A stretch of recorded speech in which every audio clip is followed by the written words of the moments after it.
नमस्कार साथियों, मैं विवेक आपसे विभागीय अध्यापक और माध्यमिकाओं का स्वागत करता हूँ अपने इस यूट्यूब चैनल एपीडीएलएड पाठशाला पर।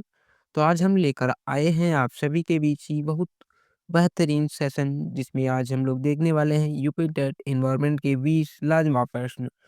वीडियो स्टार्ट करने से पहले यदि आपने अभी तक भी हमारे चैनल को सब्सक्राइब नहीं किया है, तो प्लीज़ आप सभी हमारे चैनल को सब्सक्राइब कर लीजिएगा और बेल आइकन को प्रेस कर लीजिएगा, ताकि हर एक वीडियो का नोटिफिकेशन आप तक पहुँच सके। और पीडीएफ पाने के लिए आप हमारे टेलीग्राम चैनल को भी ज्वाइन करिएगा, लिंक डिस्क्रिप्शन बॉक्स में दिया हुआ है।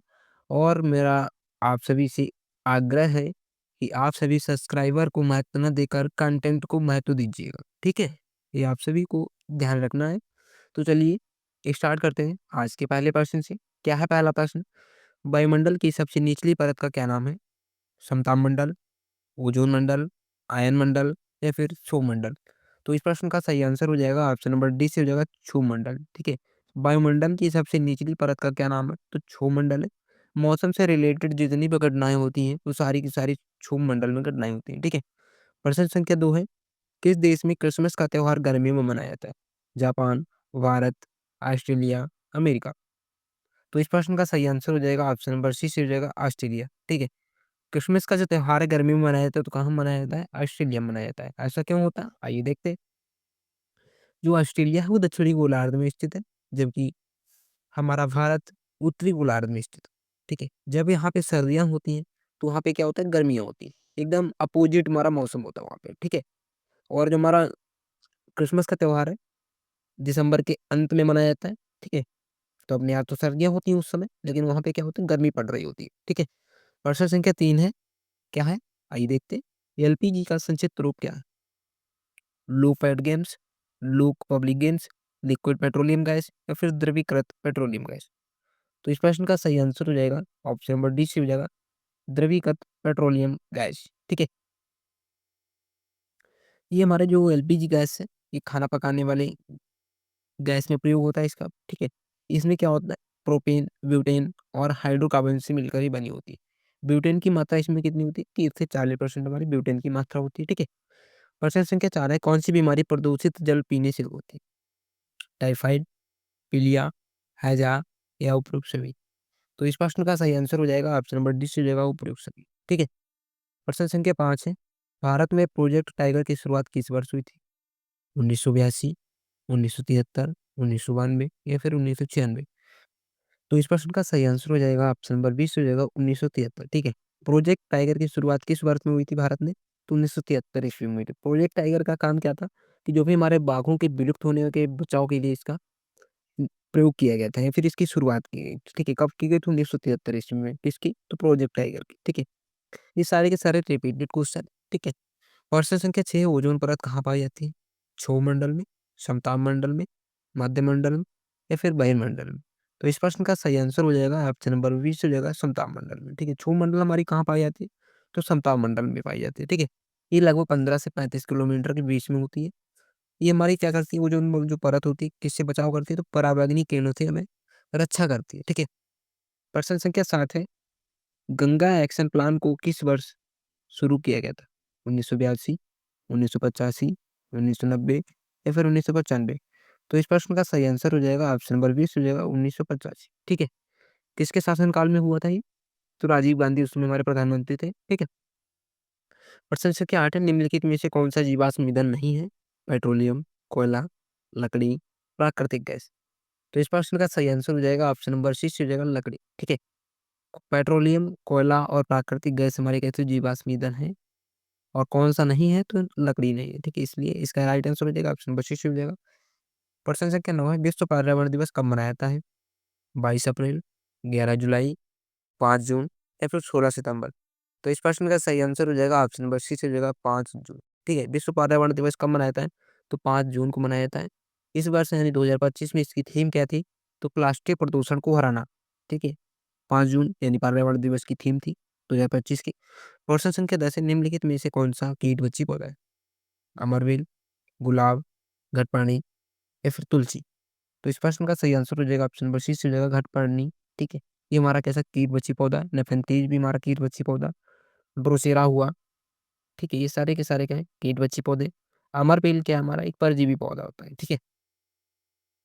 प्रश्न संख्या 11 है, मीना-माता रोग किस धातु के कारण होता है? कैडमियम, जिंक, पारा या फिर सीसा? तो इस प्रश्न का सही आंसर हो जाएगा ऑप्शन नंबर सी हो जाएगा पारा, यानी Hg।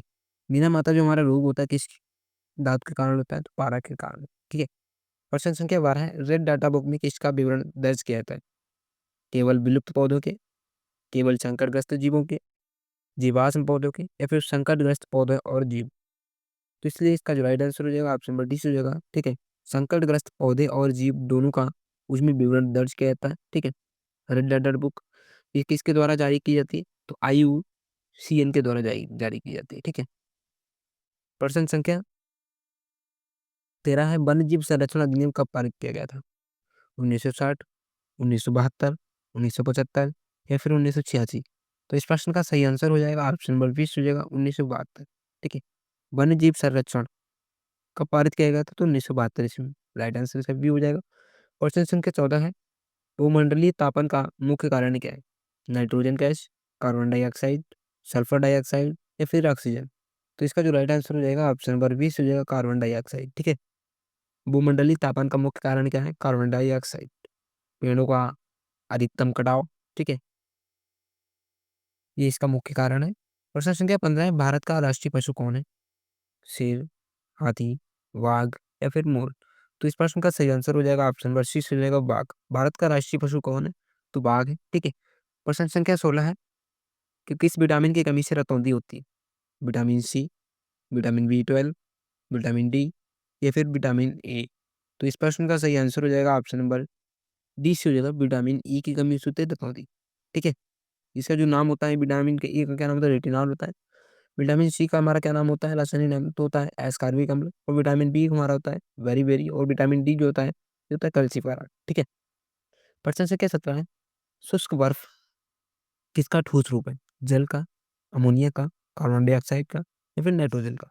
तो इस प्रश्न का सही आंसर हो जाएगा ऑप्शन नंबर सी हो जाएगा कार्बन डाइऑक्साइड का, ठीक है। शुष्क बर्फ को किस नाम से जानते हैं? तो कार्बन डाइऑक्साइड के नाम से जानते हैं, ठीक है। प्रश्न संख्या 18 है, निम्नलिखित में से कौन सा महासागर सबसे गहरा है या फिर बड़ा है? अटलांटिक महासागर, हिंद महासागर, आर्कटिक महासागर, प्रशांत महासागर? तो इस प्रश्न का सही आंसर हो जाएगा ऑप्शन नंबर डी से हो जाएगा प्रशांत महासागर। सबसे बड़े की बात हो या फिर सबसे गहरे की बात हो, एक ही आंसर होगा प्रशांत महासागर, ठीक है। प्रश्न संख्या 19 है, पारिस्थितिक तंत्र में ऊर्जा का मुख्य स्रोत क्या है? चंद्रमा, सूर्य का प्रकाश, पृथ्वी की ऊष्मा या फिर विद्युत की ऊर्जा? तो इस प्रश्न का सही आंसर हो जाएगा ऑप्शन नंबर 20 हो जाएगा सूर्य का प्रकाश, ठीक है। पारिस्थितिक तंत्र में ऊर्जा का मुख्य स्रोत क्या है? तो सूर्य का प्रकाश। सूर्य के प्रकाश से हमें क्या मिलती है? विटामिन डी मिलती है, जिसका रासायनिक नाम होता है कैल्सिफेरॉल, ठीक है। प्रश्न संख्या 20 है, जो आज इस क्लास का अंतिम प्रश्न है, कि हवा में नमी को नापने के लिए कौन सा उपकरण प्रयोग किया जाता है? बैरोमीटर, एनीमोमीटर, थर्मामीटर या फिर हाइग्रोमीटर? तो इस प्रश्न का सही आंसर हो जाएगा ऑप्शन नंबर डी से हो जाएगा हाइग्रोमीटर। हाइग्रोमीटर के माध्यम से हम क्या करते हैं? हवा में जो नमी होती है यानी आर्द्रता, उसको मापने का काम करते हैं, ठीक है। बैरोमीटर से क्या होता है? दाब मापी होता है ये बैरोमीटर, ठीक है। एनीमोमीटर से क्या होता है? गति और जो दूरी का मापने का काम करता है एनीमोमीटर करता है। थर्मामीटर से क्या होता है? तापमापी हमारा एक यंत्र होता है। तो दोस्तों, ये हमारे पर्यावरण के 20 इंपॉर्टेंट क्वेश्चन थे, जो कि टेट परीक्षा में बार-बार पूछे जाने वाले क्वेश्चन हैं। यदि वीडियो पसंद आया हो, तो वीडियो को लाइक, शेयर एवं चैनल को सब्सक्राइब करना ना भूलें। Thank you for watching. मिलते हैं नेक्स्ट वीडियो में। तब तक के लिए टेक केयर, बाय बाय।